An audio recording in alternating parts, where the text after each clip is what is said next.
Okay. Good afternoon, LinkedIn. Apologies. We're a few minutes late on our start time because this is how it goes.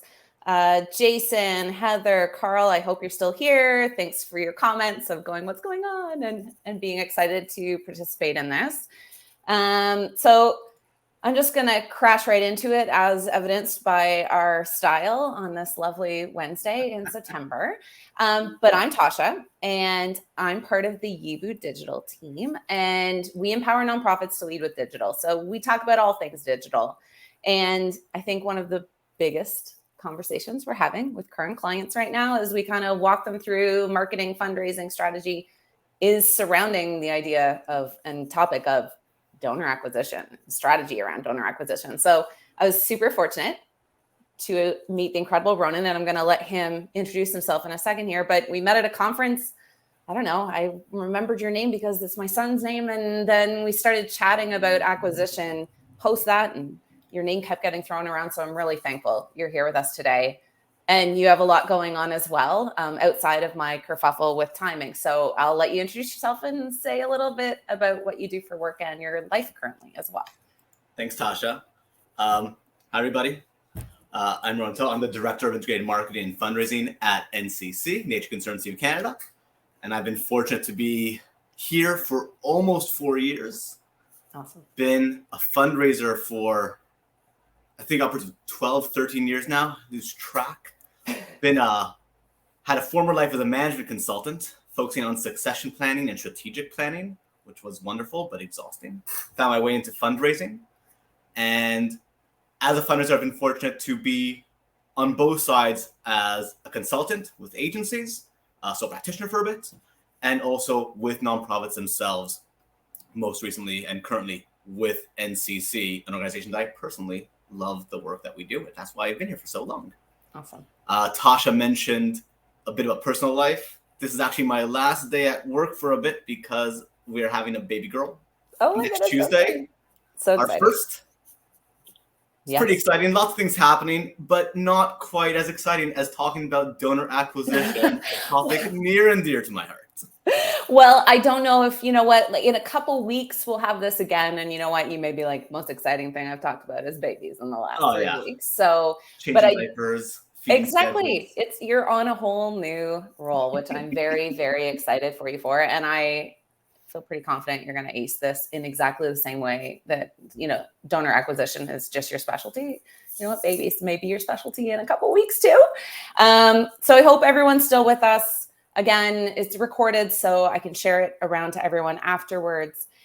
In real time, Ronan has graciously agreed that he is happy to answer questions. So please feel free, like if you throw comments in the LinkedIn chat, I can pull them up and Ronan's gonna, try to answer them in real time. If not, we're gonna get back to you with answers. So love the engagement. Hope to hear from some of you while we are going through this conversation.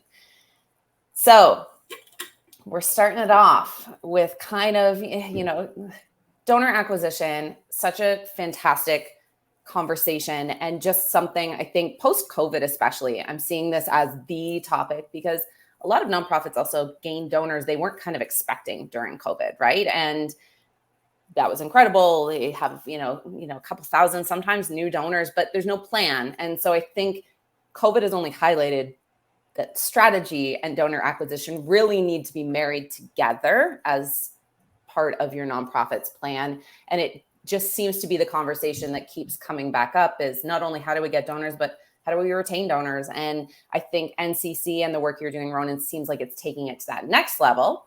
So, traditionally marketing and fundraising and all these departments are really siloed. And what kind of effects have you seen on donor acquisition because of that siloing? I mean, you're coming in hot here, Tasha, with that question right out the gate. But the challenge with silos within organizations, and this is something that affects a lot of organizations, ones I've been at myself as well as clients of mine in the past, it just sets up competing agendas when really everybody should be driving towards the same superordinate goals that are in your strategic plan, hopefully.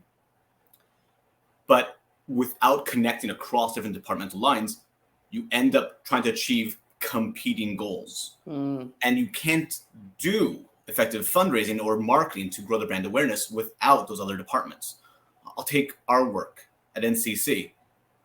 We can put together the best creative possible without knowing what the conservation team is doing, and without being able to put what I like to call those dangling carrots of what donors can achieve in front of them.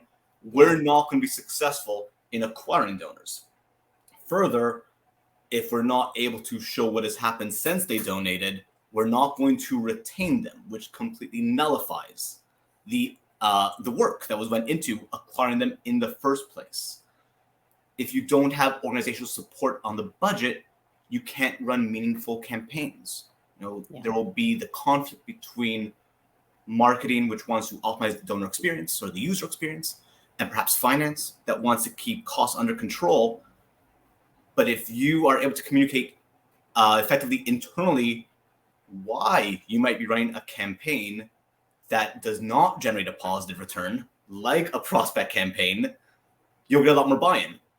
And then you can actually run campaigns that do not have to break even in year one, that don't have to generate a year one ROI, because you've got understanding across the board. So breaking down those silos is critical for something that is cost heavy upfront, like donor acquisition.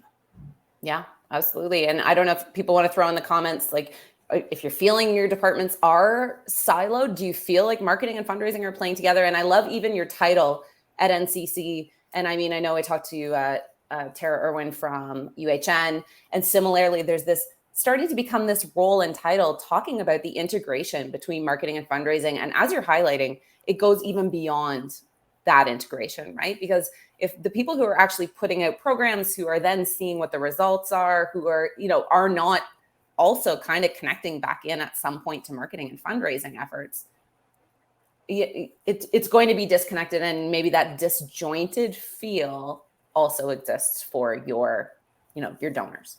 That joint of marketing and fundraising for us was an intentional shift that happened also about 4 years ago.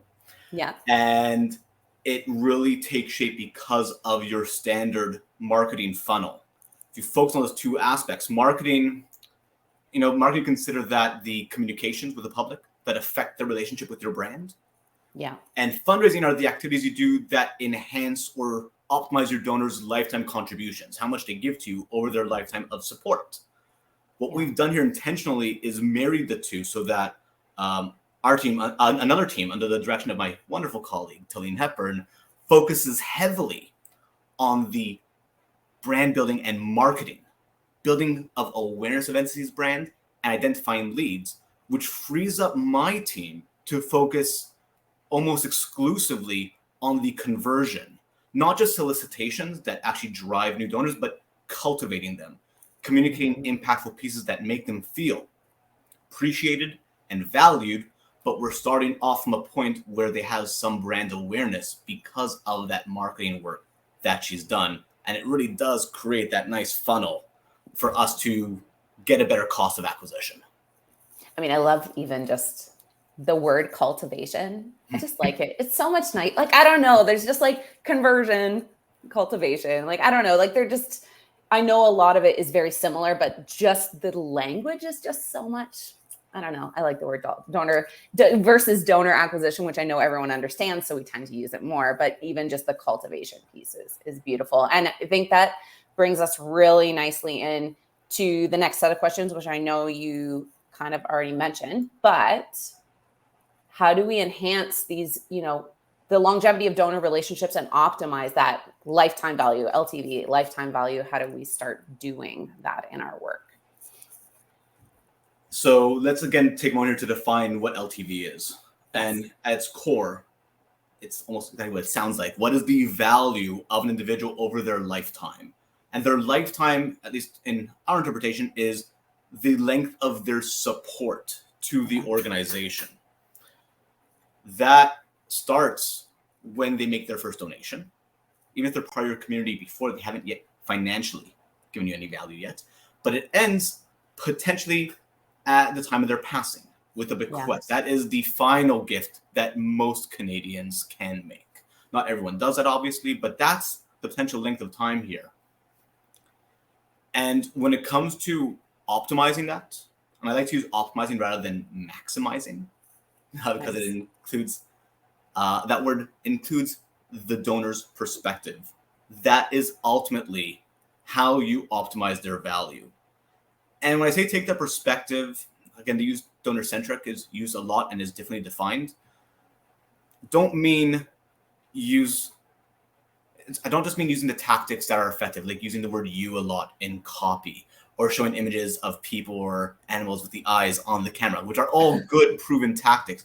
What I mean by that is really taking the time to understand, why did this donor, why did this person actually take the action of sending you a financial donation? Why did they send you some cash? And again, this my personal ethos here. People can use their money for a lot of different things. And when they choose to make a financial donation to a nonprofit or a charity, it's because they want to see something change in the world. And they've chosen your charity to bring about that change. That donation is them acting on the change that they want to realize. So our natural inclination is almost guilt-ridden, that, oh, you gave us a gift, thank you so much, we're not going to bug you. And the flip side here, again, to optimize their lifetime value, is to say, you, Tasha, has given us $50. Let's thank her. Let's show her what's happening because of that. And then let's ask her again, because she has shown that she wants to conserve important environmental areas and the species that live there, or whatever your charity is. I donate to NCC because I want my baby to grow up in a world that's not on fire. So that's totally great planning there. Yes, I like that. So if I was to donate to an environmental cause, then they should continue to approach me with it and keep showing what my gifts have done. That is the core of optimizing lifetime value. I love this. Other piece. I was going to say, there's a great quote here. They've basically taken your quote out. I love this, Giovanna. Thank you so much. And yeah, had to throw that in because it was fantastic, Ronan. Thank you so much. Brilliant. The next thing is strategically optimizing lifetime value, not from a donor side, but from an organizational side, is take time to look at your donor base and specifically see where is your revenue coming from, your large transformational bucket of revenue. In most cases, this will be major giving and planned giving. In some, it might be a large pool of monthly donors. It could even be a large pool of small value donors. But you should identify what's the source of revenue that's moving the needle for you. Yeah. For NCC, when we did that, and sorry, you want to look at that over a long-term period. So 5 years, 7 years, 10 years, that kind of time frame. What we found for us is that the significant majority of our revenue comes from major and planned gift donors. And a significant majority of those don't start off that way.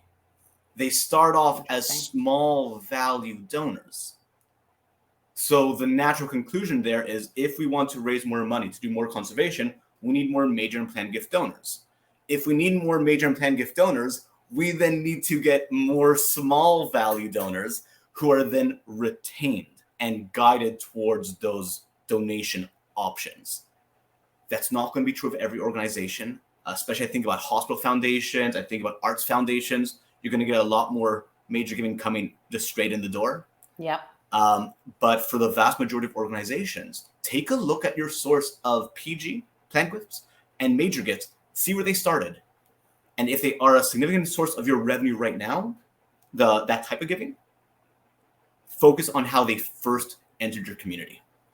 I love that. I like that retrospective look. And I mean, I have so many questions. I know they're not even stuff that you and I had originally talked about, but I mean, I'm just curious even about, like, as you're talking, like, what level of segmentation is NCC doing? And are you actually, like, I know we talk about segmentation as in, is it organic traffic? Was it come through paid media? But maybe more importantly, what kind of donor relationships are people looking for, right? Like, how do we communicate effectively about relationship and do relationship building work without tracking truly some of that piece as well? So I'll go back to what we talked about early on about the relationship between fundraising and marketing here. Yeah. We spend again, starting with that premise that we are trying to grow our base level of donors because they're going to become the high value donors that drive real change. How do we get those lower value donations to come in the door? We have to first attract them to our work. And that digital marketing team has a bunch of different products that's primary purpose is to grow our overall community. Yeah. Grow the awareness of the brand, create those initial impressions about NCC so that when they get a package, they actually do want to give to us. Or they're even capturing emails to get them engaged and subscribed to our various communications. But they have a lot of different programs, like our personalized nature coach series to get people with personal guidance on how to connect more nature, or our Naturescapes virtual tours of properties. There's lots of different vehicles. Because they're being run with specific goals, cost for acquisition, number of leads generated, as we filter them through our fundraising efforts, we can start to track not just the cost per lead of the program and the cost to acquire on the fundraising side. We can actually start to track what was the cost to acquire a donor via Nature Coach versus Naturescapes. So you might have a program that's generating, say, 100,000 leads. And of those 100,000 leads, one becomes a donor. You might have another program that generates 10,000 leads, but 100 people become donors. Absolutely. Which one's more valuable? It's not necessarily the more donors. It depends on where your organization is at. If you're trying to grow your community, the breadth and the reach, you might want all those people to just know about you, even if they're not ready to give yet. If you have a large community, you're trying to take that next step financially, then you want a program that's going to drive new donors based on how they were initially acquired to engage with you. So it's a long way of saying that the relationship starts with how they first enter your community. Yeah. And the different vehicles of entry can be tracked and should be connected to your actual efforts to solicit them. That way you can put a dollar value on what's an acceptable cost to acquire, not just a donor, but a lead. Interesting. Yeah. Because I do think, those are two somewhat different conversations, right? And they also have to be tracked very long term, right? Like, I mean, we're going to get to some of this as well in the further conversation, but that year one conversation and always just assess, that only being the connection with cost is, I think we all need to be looking well beyond that in the nonprofit industry and being prepared to connect much further down the line, like you're talking about with some of these major donors, right? And in planned giving later, like they came in oftentimes as a small donor. So, okay, this is great. So how are we striking this balance? How do we go about doing this? Or how is NCC, as an example, going about, that acquisition cost and attracting high quality donors? So again, not sound like a broken record, but it's going to go back to that type of donor you're trying to acquire. And, this question, how do you balance acquisition costs and high quality donors? You may not need to minimize your acquisition costs based on what type of donor you're acquiring and their eventual value. That may be just a consideration, not the deciding metric. We talked so far a bit about cost to acquire and that initial measurement of, did this prospect program run effectively? But the vast majority of prospect programs do not generate a positive return. The only reason to run them is because you're growing your pool of donors who will give you more down the road. That's the theory. And if it doesn't play out, then the prospect program is not successful. And the most important metric when it comes to measuring the effectiveness of your prospect campaigns is arguably the cost to acquire that repeat donor. The cost of acquiring somebody who makes a second gift. Now, we get a bit more specific to NCC here, but we know that the donors who make a second gift to us, whenever that occurs, are basically loyal. They're likely to renew at a very high rate. So the question for us is not how many donors did we get when we sent out 100,000 letters in the mail. The question is, of those 100,000, how many made a second gift? Because that's the real important piece for us. And so we started tracking the cost of acquisition of a repeat donor. We ran a test a couple years ago where we put our basic, our standard labels, address labels package. Some of you may be familiar with address labels. And we put that against a mission-centric package. It had no premiums whatsoever, just a really good letter, good outer envelopes get opened, and a coupon with a BRE, obviously. And the initial results were as you expect. The labels package absolutely crushes the mission package by an insanely high rate.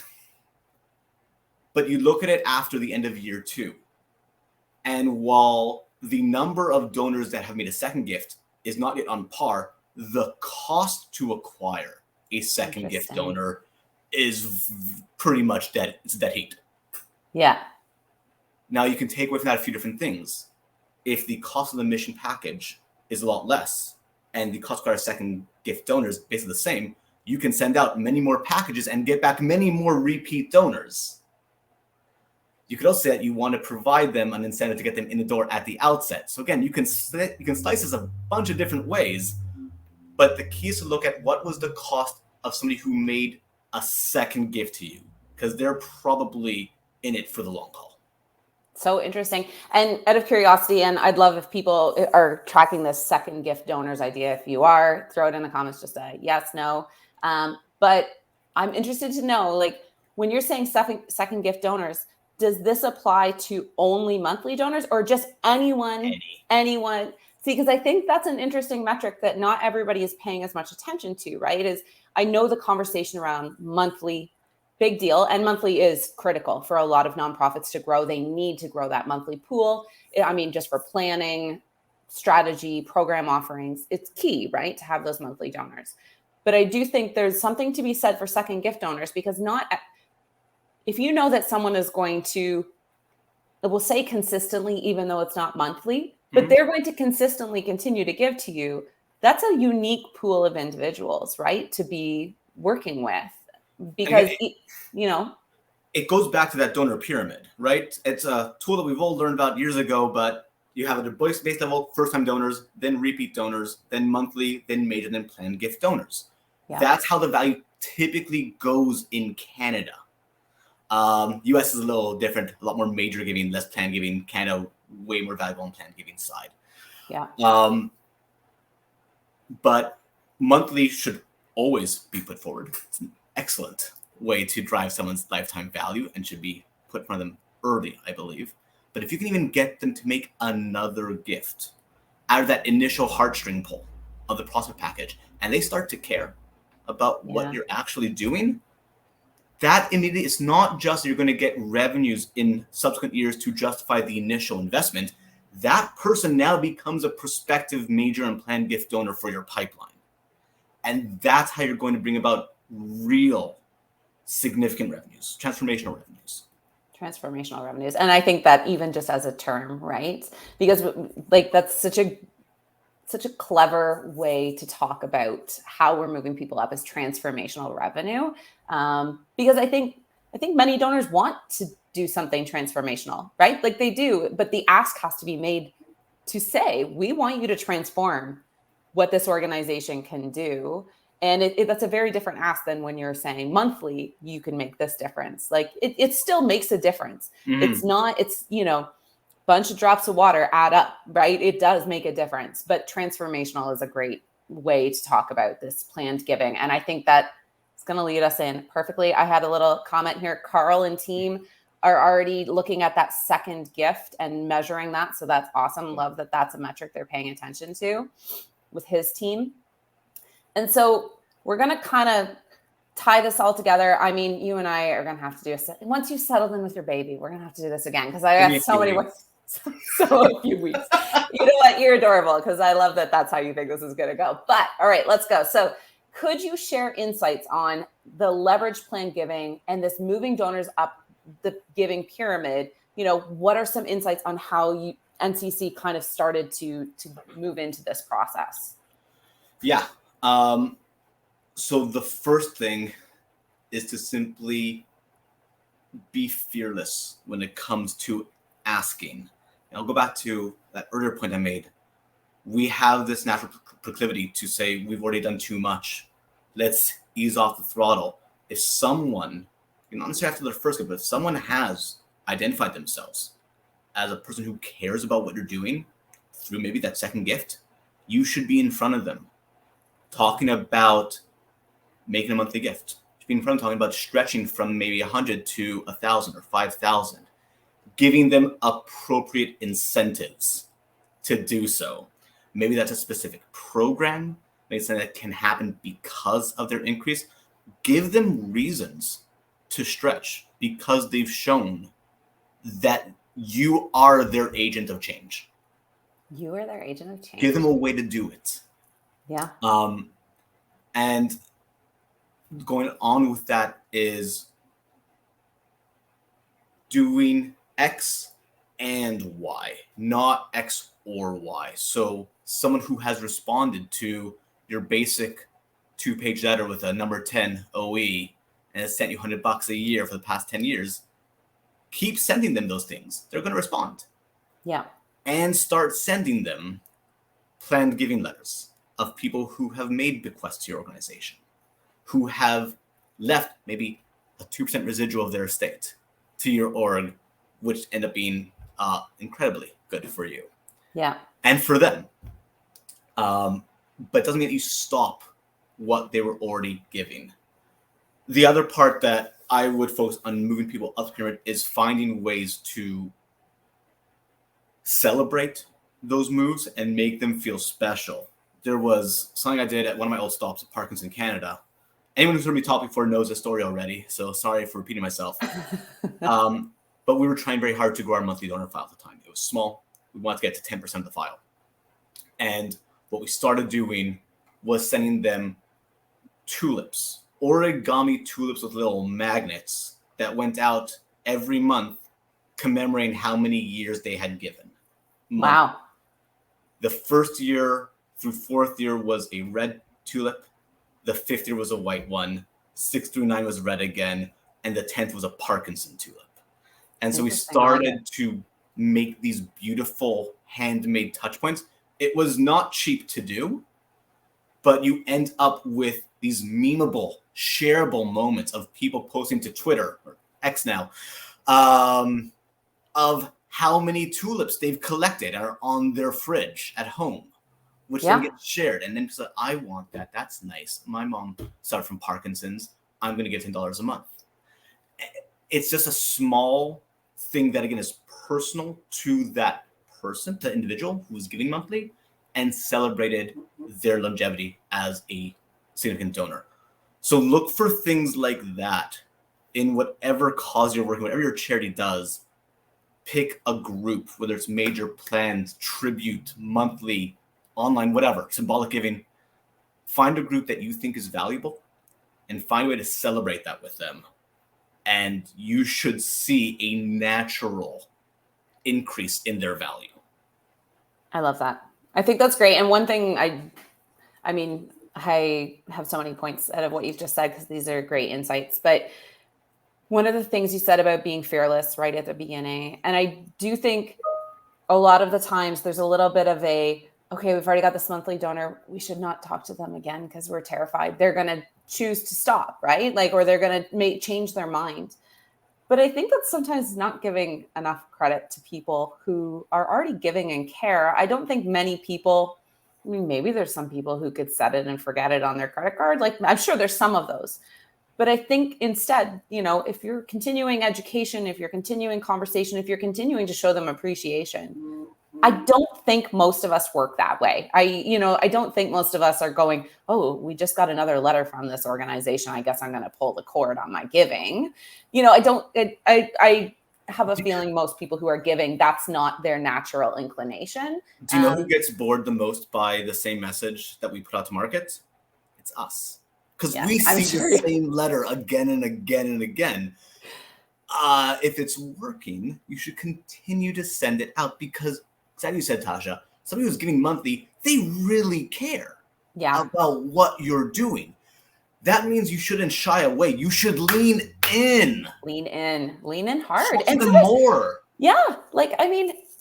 Who doesn't love sometimes a phone call to go hey, we appreciate you. You're awesome, right? We do rolling calls every month. And again, like the parking club idea, it's just kind of say, thanks so much. You've been donating to NCC for 6 years, a monthly donor. Anything on your mind? No? Yeah. Okay. We love and appreciate you. Have a great day. People love that stuff. People love that stuff. We're all kind of self-centered and selfish. We want to feel appreciated for what we do. Yeah, absolutely. Okay, those are fantastic insights. And I mean, yeah, I'm already planning out our next LinkedIn Live off of this. So we do have a question that came in from Carl here. So ways to prospect your small donors that can help you down the road in identifying more high value donors. That's a really good question, Carl. And again, it's going to depend on your charity, your work. So for us, what we look at is where are the major gifts and planned gifts coming from? Is there a correlation between just length of their giving history, as there is with bequest giving, or is there a type of project that tends to get more major gifts, which for us would tend to be property purchases and securement? And so then you can start to test that. So let's take the PG example.